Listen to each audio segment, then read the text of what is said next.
Welcome to Conflict News 24. On daily basis, we share updates with you on the ongoing Russia-Ukraine conflict.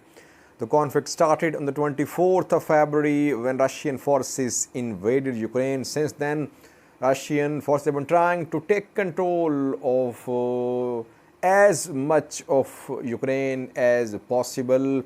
In recent days, Russian military has suffered a serious setback in Kharkiv region where Russian military had to withdraw from large territories in Kharkiv Oblast. We have details for you about front lines. Ukrainian forces have crossed Siversky Donetsk River. They're trying to make inroads into Donetsk Oblast. Before that, Russia is acknowledging its retreat, its losses, territorial losses in Kharkiv region, but it is accusing EU and US.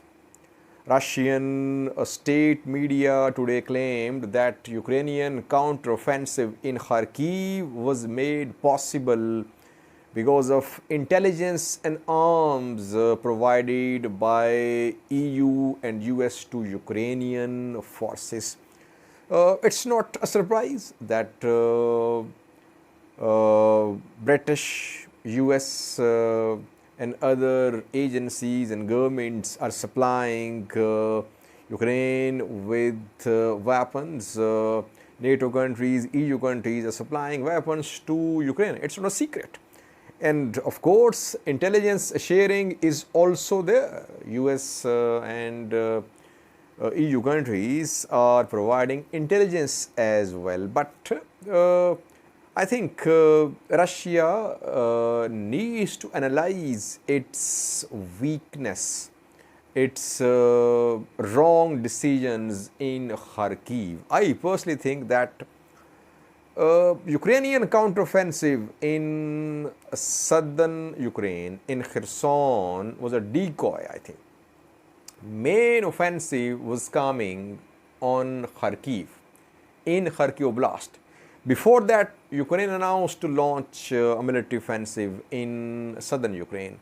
And Russia mobilized its forces from eastern front towards southern front. Ukraine did launch an offensive on Kherson, which is still ongoing, but main offensive was launched in Kharkiv. So there were vulnerabilities in Kharkiv. Russia was not expecting a major counteroffensive in Kharkiv, and Ukraine exploited the situation. It just swept across Kharkiv. Now, let's have a look at the map. What is the latest? Reportedly, Ukrainian military is trying to make inroads into Donetsk. Fighting is approaching Severodonetsk city in Luhansk, which was captured by Russia after weeks of fighting. Have a look at this map. Let's have a look at Kharkiv front first, where Russian forces have suffered a major setback. We shouldn't forget that most of Russian losses in Kharkiv are territorial losses. Russians have managed to withdraw from most parts of Kharkiv. So it's not that Ukraine has taken control of, or it has seized large quantities of Russian weaponry.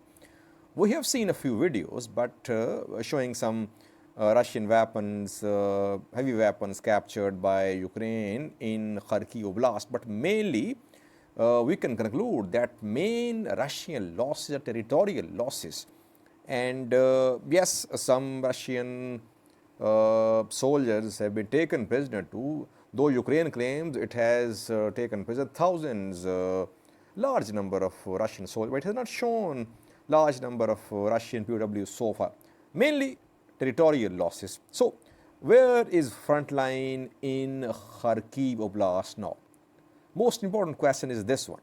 Where is front line now? Kupiansk taken, we know that after a massive offensive from Balaklia, through Shevchenkove, Ukrainian forces managed to reach Kupiansk. And all these areas between Balaklia and Kupiansk, they have been taken by Ukrainian forces. And all the areas here, here,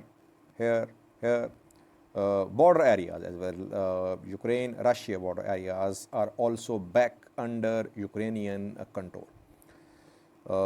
And Kupiansk, obviously, target taken, achieved by Ukrainian military.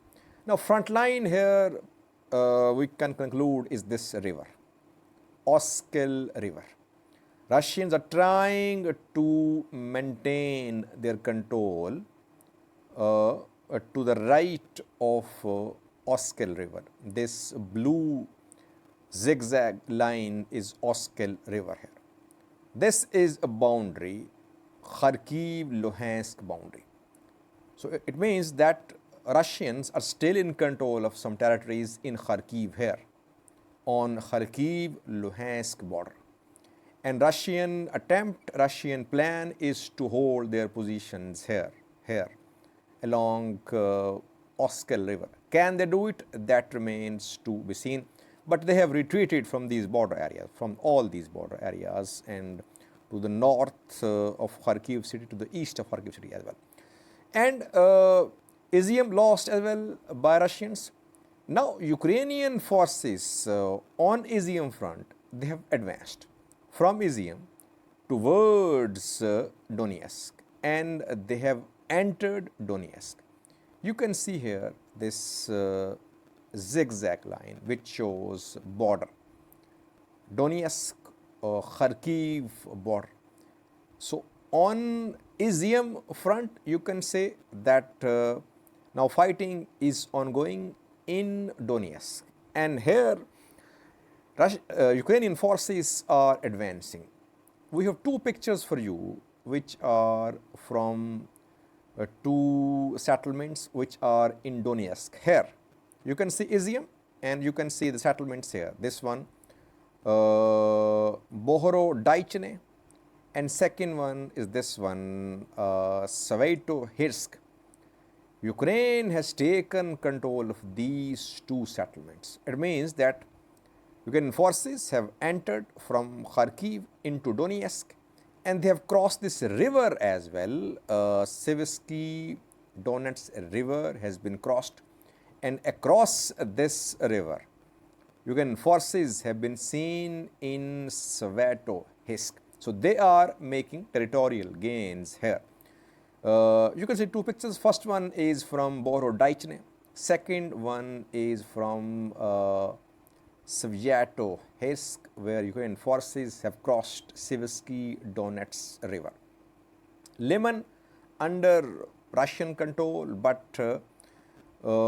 obviously now Ukrainian military will try to move along this road, and pressure will be built upon Lyman to make Russia withdraw from Lyman, but so far Lyman under Russian control. You can see Severodonetsk here, viewers, taken by Russians after weeks of fighting a few weeks ago rather.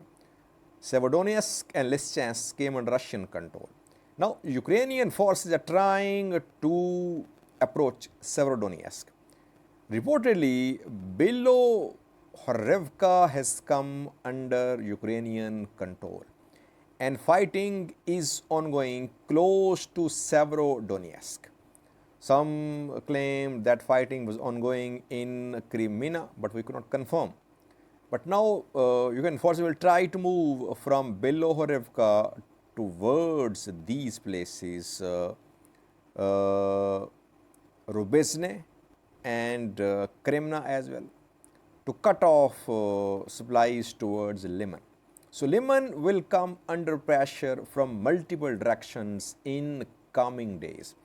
Can Russian military remain in control of Lyman? Russians and allied forces, can they remain in control of Lyman? That remains to be seen. Sloviansk under Ukrainian control. So from Sloviansk and from this road as well, we're going to see offensives towards Lyman, and from Sivsky and Bilohorivka will see advance towards this road to cut off Severodonetsk-Lyman line. Let's see what happens here.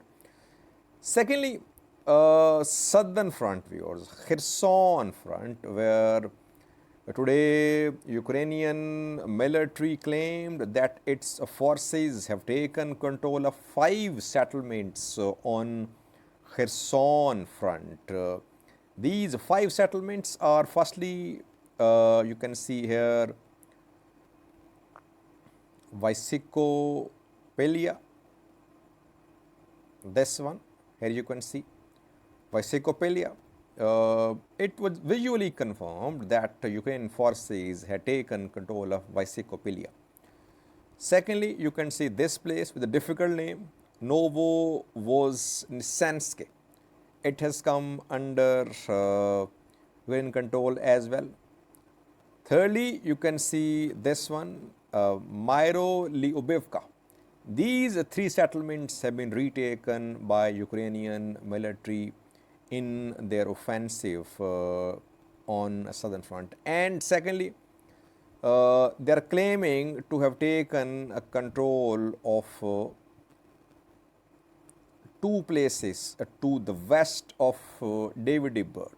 2 places are firstly Sukhi-Stavok, where fighting ongoing for days, and secondly, a very strategic place to the west of Davidibird is Bilohorivka. Bilohorivka and Sukhi-Stavok are back under Ukrainian control. Kostromka is also under Ukrainian control, viewers. But so far, this supply line of Russian forces towards Davidibird is intact. Ukrainian forces are trying to cut off the supply line towards Davidibird, but so far they have been successful so far. But now, when they have taken Bilohorivka and Sukhi-Stavok and Kostromka, we could see more pressure by Ukrainian forces on this road to cut off supplies to Davidibird. But we can sum up here that so far we have not seen any large-scale gains by Ukrainian military in Kherson, in southern Ukraine. Their main gains, territorial gains, are in Kharkiv, where they have turned the tables and Russians have withdrawn towards mainland Russia and towards Luhansk and Donetsk. Thanks for watching.